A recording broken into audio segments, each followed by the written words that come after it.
Hello, and welcome to What the Fuck Am I Reading? So, since we last spoke, I finished, I think, 15 books or something like that.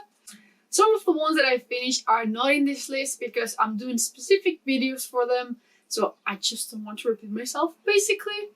But let's just get started because there are a lot of them. One of those books is going to be The Assassin of Malcoze by Brian Asher. I'm planning on doing a full video review for The Assassin of Malcoze, The Treasure of Lor-Rev, and I always call it Munkra, The Fear of Munkra. So yeah, overall, I really enjoyed this one. I give it 4 stars. My favorite is still The Fear of Munkra, but this was super solid. I really liked it. It's basically like this different characters end up conjoined in this kind of assassination of the king. It's really cool. I really liked it. But yeah, I'll talk about it more on the video next week. Yes, next week. So, it was kind of a spoiler in last week's video, but The Will of the Many by James Islington, my current favorite book of the year. Honestly, fucking incredible. Fucking incredible. You know, I had like high hopes because I'm a huge fan of the kind of trilogy, but surpassed them. Surpassed it. I was also very scared because, you know, everybody was loving it, but man, this was great. So basically in this one you follow Beast, and in this world, let's just call it magic. Our magic is based on will, and will can actually be harvested. So basically the people on top have the most will because they harvested from people below. That concept alone was just great. But basically following Beast, he escapes. He is adopted by this very like well-known noble family. So he can infiltrate this school and actually find out what happened to this man's brother, who actually disappeared after winning a kind of competition that is in the school. I just liked it so much. This book is great in every aspect. The only thing that I wish that it was in third person. Yes, I prefer that tense, but the rest I didn't care. I just couldn't stop listening to this. The ending has a huge cliffhanger. I want book 2 so bad. So bad. I already want to read it. Honestly, it's just such a cool adventure, just filled with action, filled with story. It has everything. It has characters, plot, world building. I love this so much. You know, I was already such a huge fan after the Lycana trilogy, which is extremely underrated still in my opinion. But this book, 5 stars. It was amazing. Then, oh my god, I don't know what to do about this. Assassins of Reality by Marina and Sergei Dyachenko. So the thing is, Beaten Ostrich is one of my favorite books of all time. It's just incredible in so many levels. But I went into this and it's so different from Beaten Ostra. I feel like it's completely different in tone, and it's just, it doesn't match with the first book. It's just so weird. Maybe it's a translation problem, but it just didn't work for me, which is weird. Same authors, same series. I don't know. Maybe it's because it's shorter. I have no clue, honestly, but just the tone feels so different from what made book 1 great. I don't know what to do about it because it's actually like a direct sequel, and it's just like a mismatch of different realities, different worlds. It's great. The concept of the Assassin of Reality is super cool, but there's something here that does not work for me. I have no idea what it is. I feel like I might reread Beaten Ostra and then this one just right after to see what the issue is. I'll probably just do a video about it, but it's just something didn't come along in this one. I don't know what it is, but I ended up giving it 3 stars. I'm a little bit disappointed. We'll see how my feelings are at the end of the year. Then Dream of Dead City by P. Nosu, and I've thoroughly enjoyed this, basically.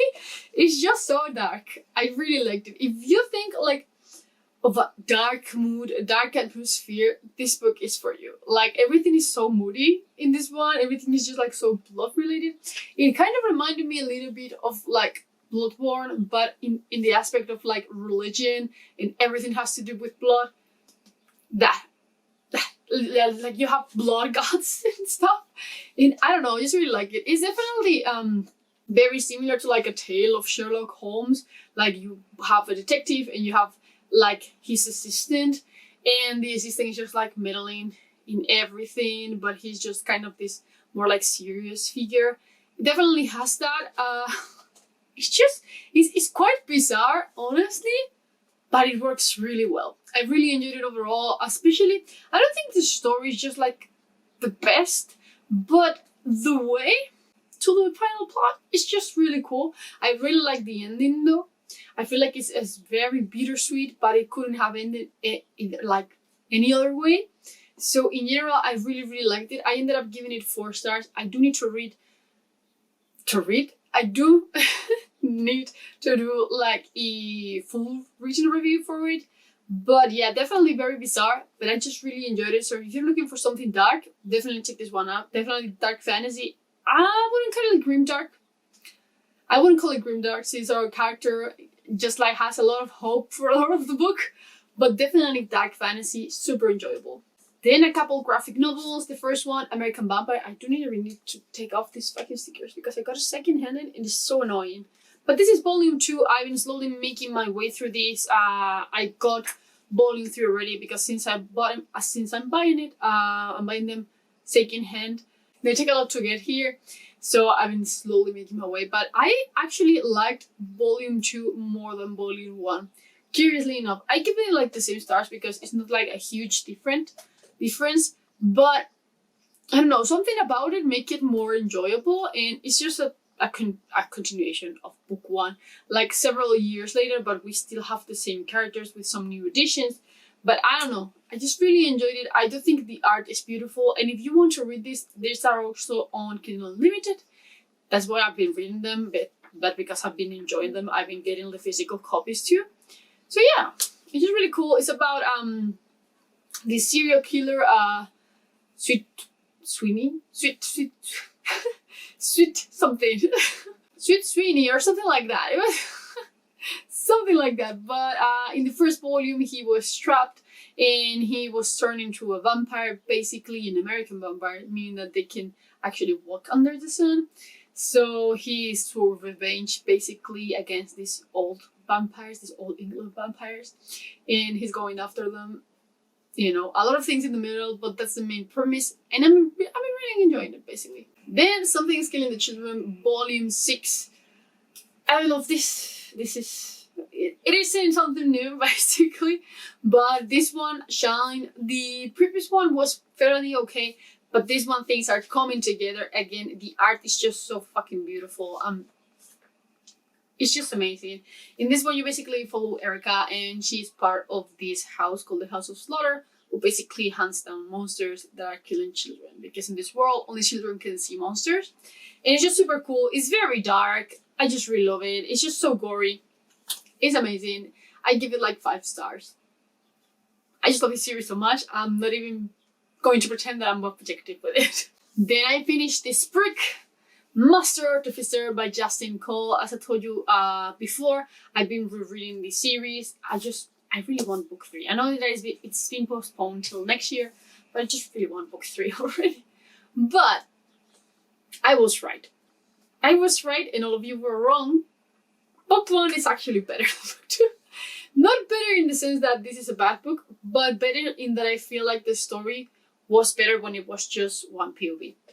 In the sense that in The Master of Sorrows, we only follow Anev and his perspective, basically. Maybe there are like some excerpts here and there that are not like his POV, but in here we have a bunch of POVs. And I get it, it makes the story move forward much faster, and it makes sense in the scope that the author wants to do. I think it's 3 quartets with different eras in this world, so it makes sense, but at the same time, I just don't care about some of the characters, and Anev is just the most interesting character of them all. So I was just constantly just wanting to get to his POV, because he's already turning back, and it's just super cool. Basically, in Master of Sorrows, we're going to follow Anev, and it is a twist on the prophecy type of trope, where our main character is maybe turning the villain instead of the hero. It's just super cool. I just really liked it. is still one of my favorites because it's amazing, but I was right. I did like book 1 more than book 2, but this one is still super good. I mean, I gave it like 4.5 stars. Still amazing, but it's just fucking gigantic, honestly. But yeah, some of the POVs I'm just not that into, but yeah, I really liked it overall. I 100% recommend this series. Still super underrated. Then, because I wanted something light after the chunker, I read House of Hunger. I've been trying to read this one. Sorry for the glare of the glasses, but today I just can barely see anything, so I have to put them on. I read this because I wanted something light after Master Artificer, and I was between fine with it and a little bit disappointed. Because a lot of people that I trust really liked it. I went into it with high expectations. But in general, it was okay. Like, that's it. It was fine. I give it 3 stars. It's basically about the story about this girl. And in this world, vampires are well known. And you can basically become like a blood maid. And, you know, you serve this one vampire by giving them your blood, basically, because you want to, and then you have like a pension and you can just retire and be a little bit richer. We have her. She is sent to the House of Hunger, and I mean, the name says everything. Like, girl. So she's sent to the House of Hunger to serve under the lady of the house. And, you know, I really like the aspect that it's a lady of the house and not a man, which is a cool twist, but the rest is very predictable. Still enjoyable though, but extremely predictable. So yeah, I ended up giving it 3 stars. Then, Blood of the Chosen, the second book after Ashes of the Sun. Holy shit. Ashes of the Sun. I will be reading book 3 this month. I have the audiobook already, but I'm not like that into the series, but it's just such a solid fantasy series that I'm just like, you know what, I'm finishing it already. I have to say, book 2, not the best one. Especially the beginning, there's a lot of just like roaming around. So I was just like, I'm not that interested in this. Book 1 was better. But the ending of book 2 was a blast. Was a super blast. I think it was so well done. It was so entertaining. I just thoroughly enjoyed it that, as you can see, I'm jumping to book 3 already. Because yeah, this one is just so solid in general. Like, it's just your solid fantasy series. You're basically going to follow these 2 siblings, and they were separated when they were very young because this society basically is kind of the empire. Took the sister because she had these magical abilities that were making her sick. So they took her basically into the ranks. And now the brother has turned into this kind of savior figure for the underdogs. They are confronted basically in different sides. It's just super cool. The best part is the relationship between the 2. Best part of it. But yeah, the ending of book 2 was amazing. I ended up giving this one 4 stars. Then for Tammy's book club, I read Waste Time by Chen Qifan. I'm still waiting for someone to explain this book to me because it's just so filled with ideas. So many cool ideas, but the execution is so poor. Like, it's terrible. It's terrible. Like, the execution is just so bad that changed the whole book. And the metaphors in all the book that's trying to tell you is fucking great. It's about basically technological waste. Fucking great. Great story. But it's just, the storytelling is fucking bad. Fucking horrible. I'm not going to stop too much into this one. I'm going to link the live show down below. It was a mess because both of us were just like, what is this?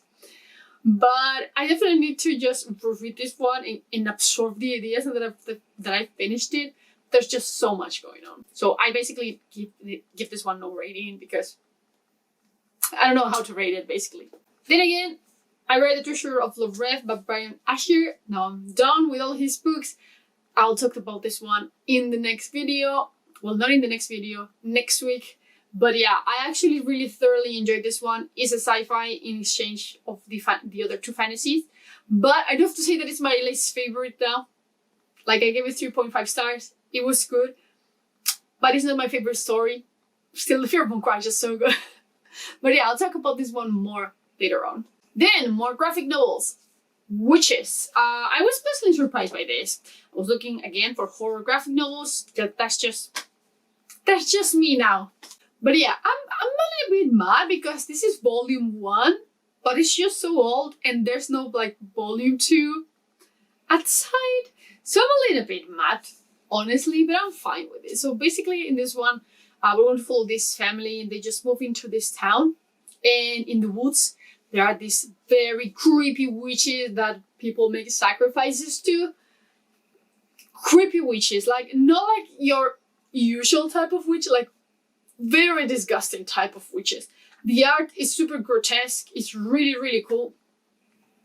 Let me find you an example. Well, like as you can see, there's a dude inside a tree here. Really cool. I liked it. It's not the best one that I've read, but I ended up giving it 4 stars just for the sheer enjoyment of the gore. Basically, it has a cool plot twist at the end. Pretty fine. It's not like the most like great twist of all time, but it was really cool overall. So yeah, I ended up giving it 4 stars. Definitely would recommend it. And then I finally finished Nailbiter. I read volume 6, 7, 8, and then we'll talk about the other ones. 6, 7, 8. So the final 3. 6 and 7 were great. I was so excited to finish it. I just put them in a bench.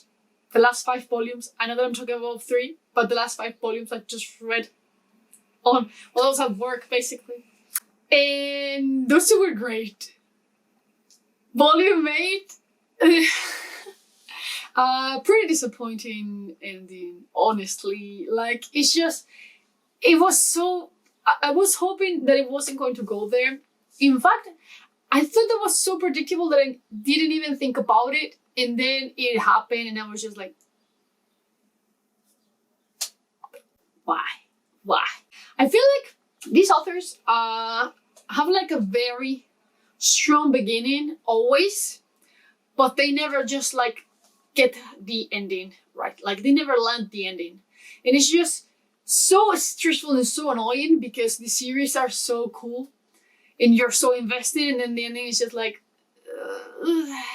well, it's just not the best. I have to say, I give it like 3 stars. It's just not bad, but it was extremely disappointing. I'm not going to spoil the twist, basically, but it's just very unnecessary. I still really love this series. I'll say we'll consider this one of my favorite ones because the write is great and the art is beautiful, but the ending is just not the best.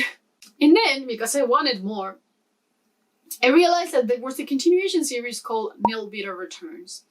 And as you know, I'm not a fan of sequel series, and this just confirmed that basically. It's the first volume is fine, it's cool, like you have all the assassins like coming back, and everyone's just like, why? What is going on? How is this possible? And then volume 2 was just bad. Like the ending, like volume 8. I don't feel like it just fucking made one relationship so bad. Like it made it dirty. It's just it did dirty to one of the relationships that we had in the original series, and I was just like, you know, that aspect was pretty cool for the series. Why did you have to do that? So I don't know. Apparently there's going to be another sequel series. There's no like out date or something like that, but apparently we're going to have another one. So that's what I've seen online. I don't know. I don't think I'll read it. Well, I probably will. But I give the first volume 3.5 stars and the second volume 2 stars. It just wasn't the best. Like the visuals were amazing. The plot was just not for me. So I finally started my reread of The Cradle by Will White. This is the first book, Unsouled. I've already read it, and I'm currently reading the second one. But I'm not going to stop with this because I'm going to do a full review talking about the completed series. It's just great.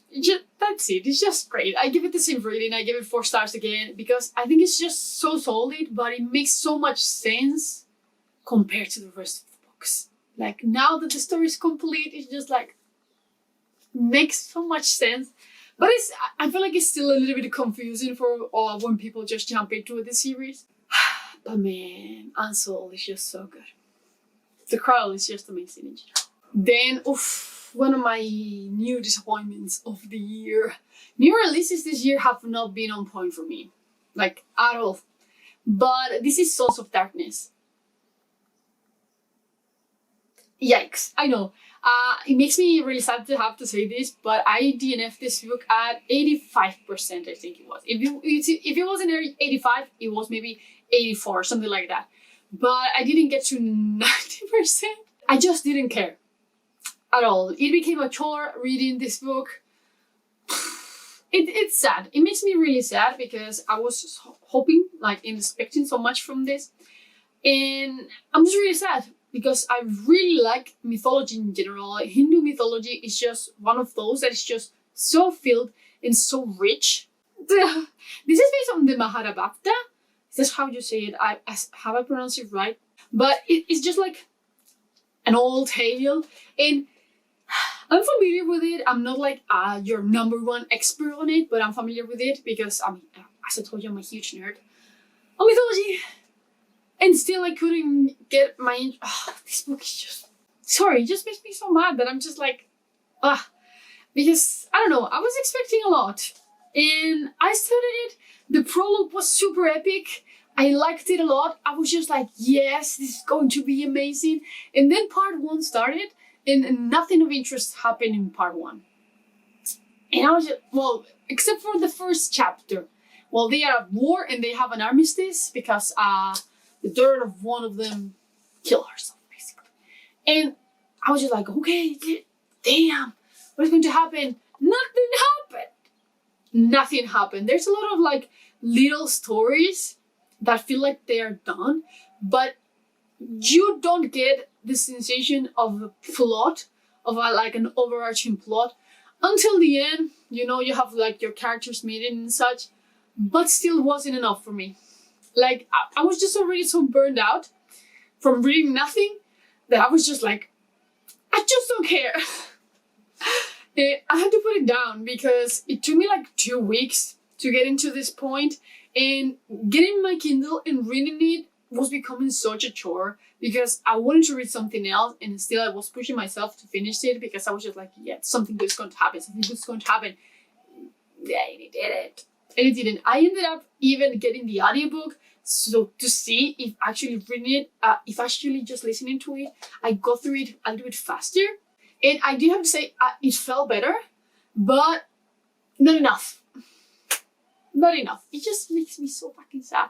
And I do have to say, because I'm not that familiar with this type of name, there were so many similar names for me, and I was just so lost. I'm going to put here an excerpt of a review from Goodreads that just summarized my feelings greatly with this. It was really annoying. It was just really annoying. And this author barely uses pronouns. He usually uses the full name. And for some reason, I found that so annoying. It might be me. I might be the problem with this book. I might be. Because it's not a bad book at all. It might be my problem. But for me, it just read more as a historical fiction than a fantasy. And I'm not a fan of historical fiction. I'm a full-on fantasy fan. So I might give it a chance in the future. I don't know. But for now, it's saying like this. I don't feel like giving it a rating. In Netkali, I gave it 1 because I was forced to. I gave it like 2.5, just the middle. But I don't know. I feel like there's a really good chance of this getting better with book 2. A huge chance. So I don't know. I don't know what I'm going to do. Because this is a lot of setup for what I feel was not like a resolution. So I don't know. I may give it a chance later on once I see the reviews for book 2. But for now, it's staying like this. I feel like it wants to be so epic, and it's just focused on the grand scheme of things that it just completely forgets to make the journey enjoyable to get to those huge things.